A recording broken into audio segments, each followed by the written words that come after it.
की तुम्ही पहिलं करिअर काउन्सिलर आहात मुलाचे आणि मग ती टेस्ट फक्त तुम्हाला वाट दाखवेल. It's like a GPS. तर पहिलं पेरेंट्सनी बघावं की आपल्या मुलाची पर्सनॅलिटी काय आहे. Is a risk taker, is he aggressive, is he submissive, is he obedient. हे तुम्हाला माहिती असतं तुमचं मूल काय आहे. आणि काही नाही तर आईला विचारावं हो. आणि काही नाही तर शेजारच्यांना विचारावं. ते जास्त इझी फीडबॅक देतील. दुसरी गोष्ट, माझ्या मुलाचे व्हॅल्यू स्ट्रक्चर काय आहे.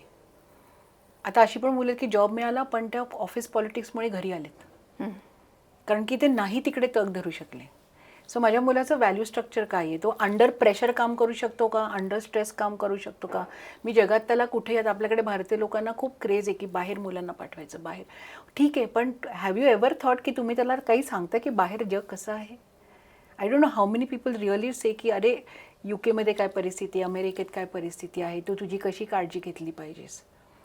So the second part is की माझ्या मुलाला is he a risk taker और does he need security.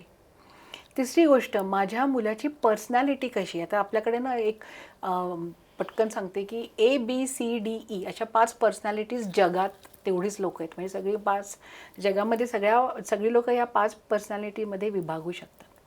A is aggressive, B is extremely people oriented आणि वर्क ओरिएंटेड, बॅलन्स. C आहे ते जसं RBIचे गव्हर्नर्स आहेत की खूप अगदी क्लिष्ट काम करणारी लोक, फक्त मी, माझं मशीन आणि माझी बुद्धी अशी काम आहेत. D म्हणजे जनरली लोक जी सिक्युअर, त्यांना सिक्युरिटी पाहिजे. 2 वेळेचं अन्न, वस्त्र, निवारा, मला लोन नको, माझ्या मालकीचं घर पाहिजे आणि मी सुखाने झोपलो पाहिजे. आजचा दिवस उद्याचा आणि परवाचा सेम पाहिजे. They want only security in life. आणि ई जी लोक आहेत, they are the ones who create employment, who are entrepreneurs. ते प्रवाहाच्या विरुद्ध जातात. तर ए हे ऑर्गनायझेशनमध्ये मोठे होतात, ई हे स्वतःच्या पायावर उभे होतात. तर आता हे ऑलरेडी नेटवर आहे. तर त्यांनी जर आपल्या मुलाचं चॉईस जर म्हणजे बघितलं की माझं मूल कुठल्या या 5 पर्सनॅलिटीत बसतं, तर तुम्हाला करिअर पण कळेल की हा कुठलं करिअर निवडू शकतो.